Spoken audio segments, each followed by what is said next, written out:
नमस्कार, मैं हूं नेहा परिहार और आप देख रहे हैं GBN 24 न्यूज। आइए रुक करते हैं आज की मुख्य खबरों की ओर।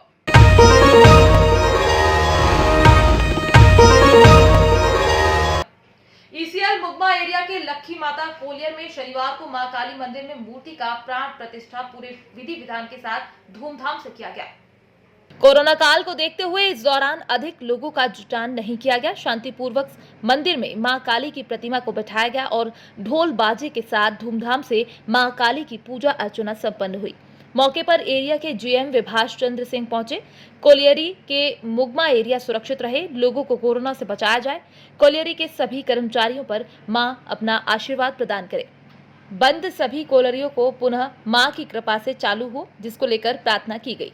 देखिए, कोरोना का प्रिकॉशंस के लिए GM साहब जो बोले हैं, जो बताएं 100%, उससे ज़्यादा भी हम लोग कर रहे हैं, प्रिकॉशन ले रहे हैं वर्किंग साइट में, ऑफिस में। और जो भी है ईश्वर की कृपा से ही सब कुछ होता है।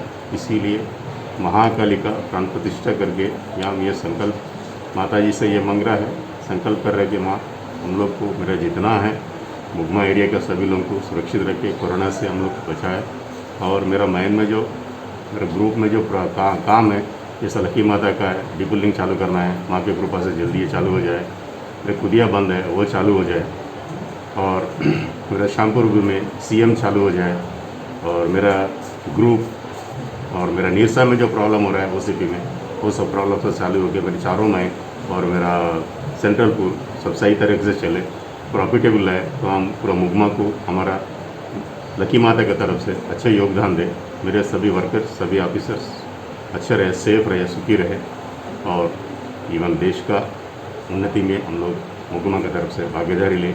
मुगमा में हम लोग अभी जो चालू करने जा रहे हैं लकी माता में वाटर मेश पैकिंग, ये पूरा ऑल इंडिया में नंपस पहली बार कर रहा है। GM साहब उसमें पूरा योगदान हमारे GM सर का। हम GM साहब का हमारा डायनेमिक लीडरशिप में, GM साहब का डायनेमिक लीडरशिप में हम लोग अचीव करेंगे। डिपिल्डिंग वाटर मेश पैकिंग चालू करेंगे। That will be achievement for Mugma Lakhi Mata, Mugma area, ECL and all India. उससे बहुत चीपर रेट है, बहुत अच्छा चलेगा, बहुत सभी माइंस में पूरा ECL में इम्प्लीमेंट होगा। We are waiting for the DGMS permission. हमारे सर उसको डायरेक्ट डील कर रहे हैं, GM सर, वो हो जाएगा।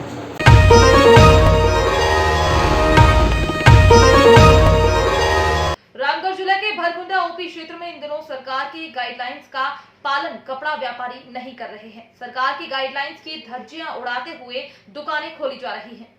दुकानदारों के द्वारा ग्राहक को दुकान के अंदर ले जाकर बाहर से शटर को दोबारा बंद करके कपड़े की दुकानों में खरीदी बिक्री लगातार जारी है।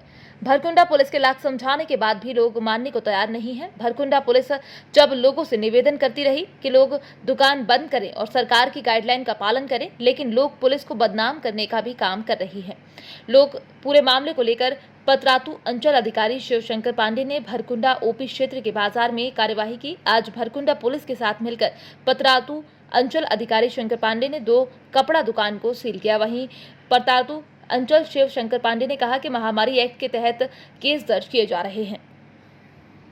एक दुकान को सील किया गया था, जो मना करने के बावजूद दुकान खोलकर सामान की बिक्री कर रहे थे, कपड़े की दुकान थी। आज पुनः कल की कार्रवाई के बावजूद भी लोगों ने सबक नहीं लिया और कपड़े की दुकान में ग्राहकों की भीड़ बुला करके और कपड़े की बिक्री की जा रही थी, जिस पर यह कार्रवाई की जा रही है।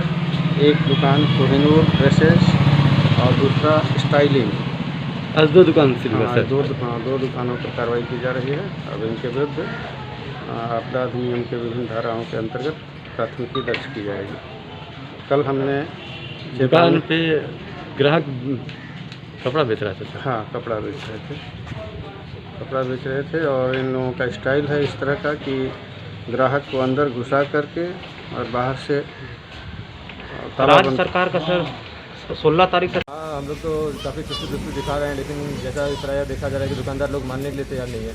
उनमें ज़रा भी समझदारी नहीं है। पुलिस हमेशा चौकस रहती है, फिर भी चोरी से पे अपना दुकान का शटर खोलकर जो सामान बेच रहे हैं, पुलिस को बदनाम कर रहे हैं लोग।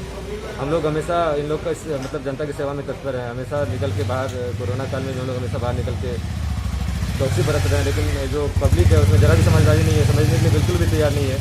पुलिस ज़रा सा नज़र से ओझल होते ही लोग जो भीड़ लगा देते हैं, हमेशा हर जगह भगदड़ की स्थिति बना देते हैं। बुरकुंडा में जो कम्युनिटी पुलिसिंग है, जनता का सहयोग नहीं मिल रहा है पुलिस को। तो पुलिस अपने स्तर से काफ़ी कार्रवाई कर रही है, लेकिन यहाँ की जनता बिल्कुल भी समझदार नहीं है, दुकानदार बिल्कुल भी समझदार नहीं है, कोरोना की गंभीरता को बिल्कुल भी समझ नहीं रहे हैं।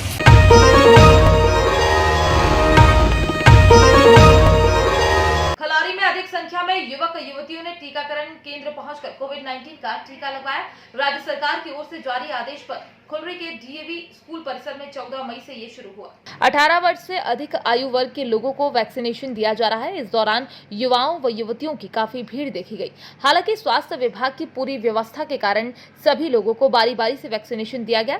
सबसे अधिक युवतियों ने टीकाकरण केंद्र पहुंचकर कोविड-19 के टीके लिए। प्रशासन द्वारा इसके लिए पूरी तैयारी की गई थी। जितना जल्दी ले लो उतना अच्छा है।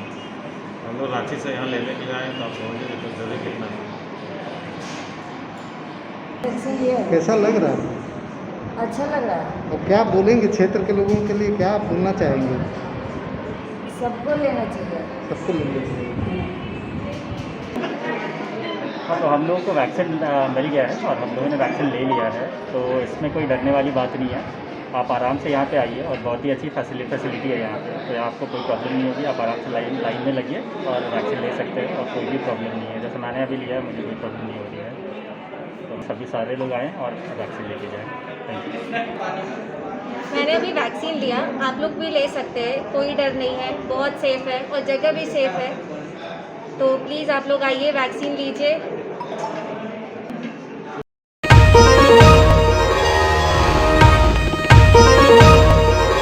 कुंजी में आज मुख्य चौक के एक दुकान में तेल टैंकर घुस गया। भीड़भाड़ वाले इलाके में वाहन गति 10 से 20 की स्पीड में चलानी है, पर गति संभालने से ज्यादा स्पीड चलाने से टैंकर दुकान में घुस गया। आज शहर में भीड़ भाड़ कम रही, इसलिए किसी के हताहत होने की सूचना नहीं है, नहीं तो बड़ी घटना घट सकती थी। खूंटी में सड़क दुर्घटनाएं अब आम हो गई हैं। इंडियन ऑयल रिफाइनरी सेंटर स्थापित होने के बाद काफी सड़क दुर्घटनाएं देखने को मिलती हैं। वाहनों की संख्या में बढ़ोतरी के साथ साथ सड़क भी अच्छी हो जाने से लोग बेतहाशा चलाते हैं और नियंत्रण खो बैठते हैं। खूंटी में नियंत्रण से भी अधिक तेज गति से वाहन चलाने का लोग शौक रखते हैं। यही कारण है कि सड़क चौड़ी होने के बाद भी एक्सीडेंट्स हमेशा ही होते हैं।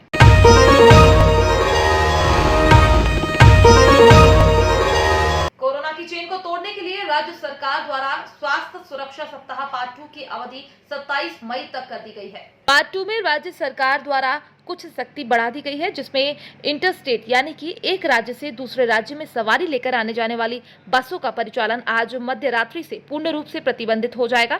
वहीं अगर निजी वाहनों की बात करें तो सरकार द्वारा निजी वाहनों के लिए ई पास को लेकर एक लिंक पोर्टल जारी किया गया है, जिससे निजी वाहन का आना जाना पास के माध्यम से होगा।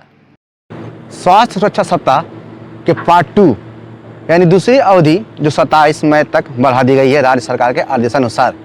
इस बार 16 तारीख यानी कल रविवार से राज्य सरकार के आदेश के बाद कुछ सख्ती बरती गई है, जो झारखंड बंगाल सीमा को जोड़ने वाली चिरकुंडा चेक पोस्ट और मैथन चेक पोस्ट पर काफ़ी सख्ती बरती गई है। इसमें बताया गया है कि झारखंड बंगाल यानी इंटर स्टेट बॉर्डर बसों का परिचालन पूर्ण रूप से प्रतिबंध हो जाएगा। इस वक्त हम झारखंड बंगाल सीमा के मैथन NH2 पर खड़े हैं, जहां पर बंगाल से झारखंड के सीमा को जोड़ती है। यहां से प्रतिदिन देर रात लगभग 200 गाड़ियां बंगाल से अन्य राज्यों के लिए पार होती है, जो आज रात मध्य रात्रि से सरकार के निर्देश के बाद यानी बसों का परिचालन पूर्ण रूप से प्रतिबंध हो जाएगा। और निजी वाहन जो बंगाल से झारखंड आना जाना करेंगे, सरकार उनके लिए ई पास की व्यवस्था की गई है। ई पास के बिना लोग एक राज्य से दूसरे राज्य आना जाना नहीं कर पाएंगे।